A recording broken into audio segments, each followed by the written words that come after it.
Mira, imaginem-nos que hem acabat l'àpat de Nadal i ens han quedat unes verdures, hem fet caldo, vull dir, hem fet l'escudella, i de l'escudella i de la cardolla ens ha quedat des de gallina, imaginem-nos que això és pilota, que ja sé que no és ben bé pilota, però que fos la pilota del caldo, que després la podem esmicolar o tallar a bocinets, i el pollastre, tant sigui del pollastre rostit com de la gallina d'haver cuit, d'haver fet el brou. Doncs imaginem-nos que tenim aquests dos ingredients i a partir d'això també tenim unes verdures del caldo. Recordem les verdures del caldo, que són pastanagues, són api, són porro, són ceba, d'acord? Doncs n'hem fet una salsa de tomàquet. Vinga, m'explico. Què ha passat aquí? Hem fet una clàssica salsa de tomàquet amb sofregit de ceba i tomàquet, d'acord? I després hi hem triturat sofregit de ceba, llavors força tomàquet ratllat, sigui natural, sigui de llauna, i després ho hem deixat coure perfectament fins a aconseguir la nostra salsa de tomàquet clàssica. I després què hem fet? Hi hem triturat una mica de pastanaga del caldo i una mica d'api del caldo, de manera que això serà una salsa de tomàquet per una bolognesa. I la bolognesa quina carn portarà? Doncs portarà la carn d'aprofitament de la nostra, tant sigui del brou com del pollastre de Nadal i la pilota del brou. Però aquesta bolognesa seria ideal per acompanyar una pasta, però nosaltres hem dit, escolta'm, què us sembla, si ja que hi som, doncs tenim els cigrons del brou, també els cigrons de l'escudella, doncs aprofitem-los i fem uns cigrons a la bolognesa. I aquest és el primer plat que farem. De fet, és un plat tan senzill que no ens duria més de 5 o 6 minuts fer-lo. Per tant, com que ja ho tinc tot molt avançat i són, com us dic, aprofitament, i això ajuda a que els plats siguin més ràpids perquè ja els tens avançats, ja els tens mig cuinats, diguéssim, el que fas és buscar noves idees. Jo el que he pensat que faré serà, aprofitant que tinc uns xampinyons i que als nens també els xampinyons els agraden força, doncs simplement saltarem aquests xampinyons i els incorporarem aquests cigrons a la bolognesa. D'acord? Per tant, simplement el que farem serà tallar aquests xampinyons, d'acord?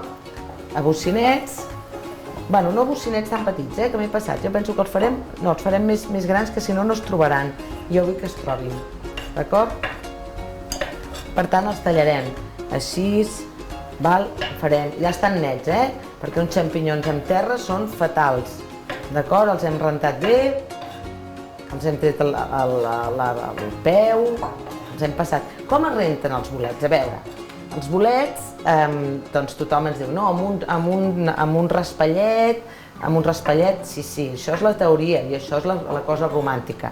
Però si tu tens, per exemple, jo què sé, uns pinatells que tenen molta pinassa enganxada, uns camagrocs, que no sé si mai heu netejat camagrocs, però tenen moltíssima pinassa enganxada, o tens un xampinyó que malauradament ha tocat, té terra, que això no passa, però pot passar, o uns rovellons amb terra, és molt desagradable. Per tant, jo sacrifico una mica el bolet, però garanteixo que no tinguin terra. I què faig? Doncs els passo un moment per aigua, o sigui, omplo la pila d'aigua, els submergeixo, els faig com un submergit, però no els deixo allà com un spa que s'hi passin tota la tarda, submergit, tret, i ja veuràs com al final, sota la pila, t'hi quedarà molta pinassa i t'hi quedarà terra.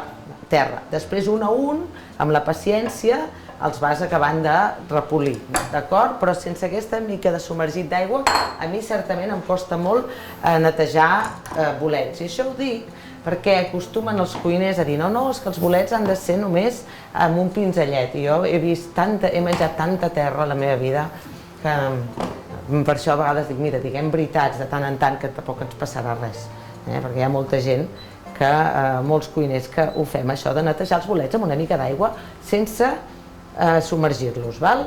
Llavors, el que farem ara és posar aquest foc bastant alegret, posem el foc bastant alegret, i aquí us explicaré un dels meus secrets de la cuina. ja no és tant una cuina d'aprofitament com un dels meus secrets de la cuina. Veieu aquest oli que és una mica estrany, perquè diu, què passa, que és una mica tèrbol? Veus aquest oli? Mira, m'acosto, que és una mica tèrbol. Aquest és un oli d'all i julivert. Per mi aquest oli d'all i julivert és mitja vida. Què porta? Doncs porta all, però en quantitat així important, potser per aquesta mida fins i tot posarem 2 grans d'all, pensa que això és potència, 2 grans d'all, poca broma, i un manat petit de fulles de julivert, no tant el tronc sinó les fulles. Llavors ben triturat amb oli de girassol, jo en aquest cas faig servir oli de girassol perquè el que vull és que tingui protagonisme l'all i el julivert, i això ho tinc sempre a la cuina i sempre va per tot.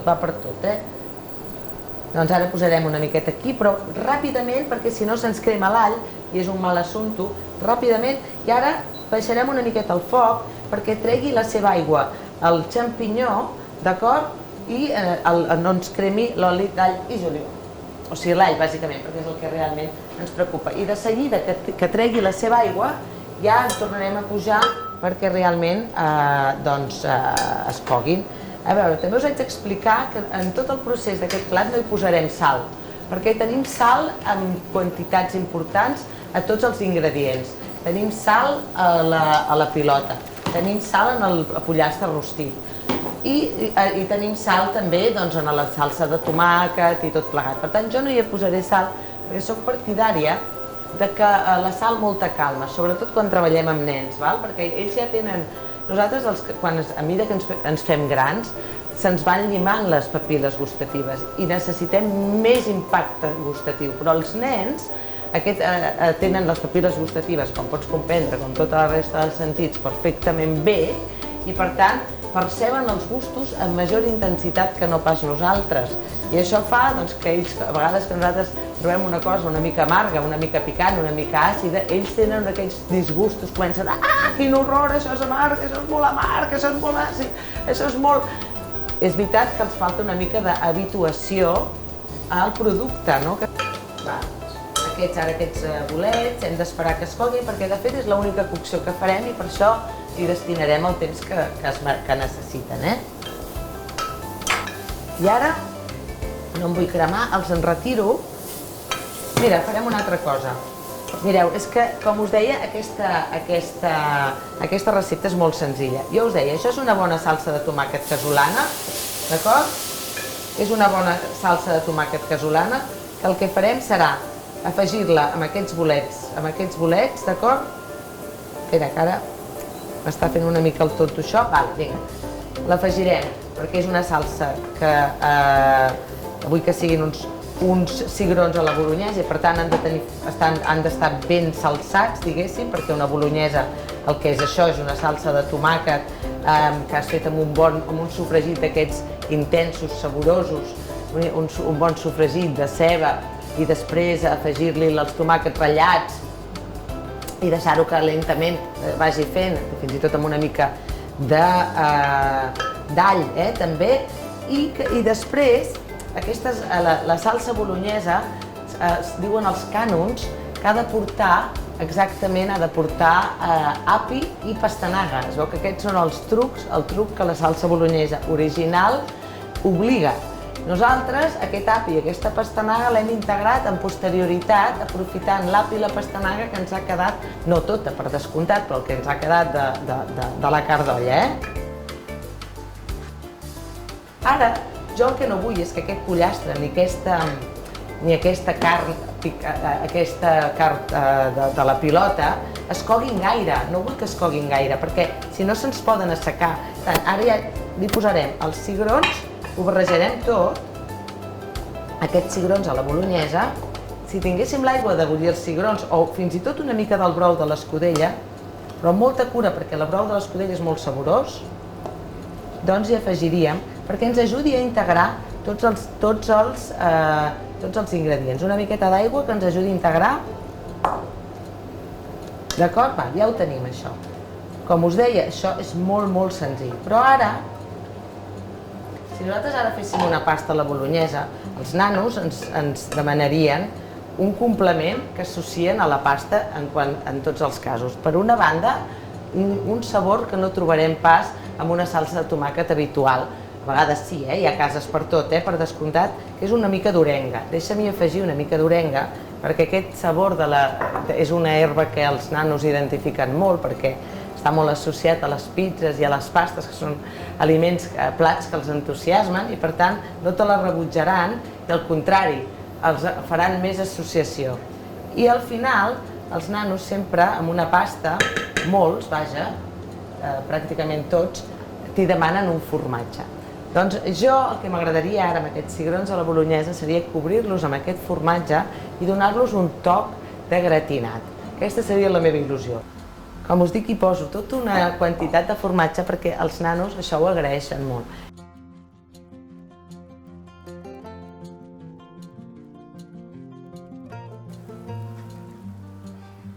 D'acord?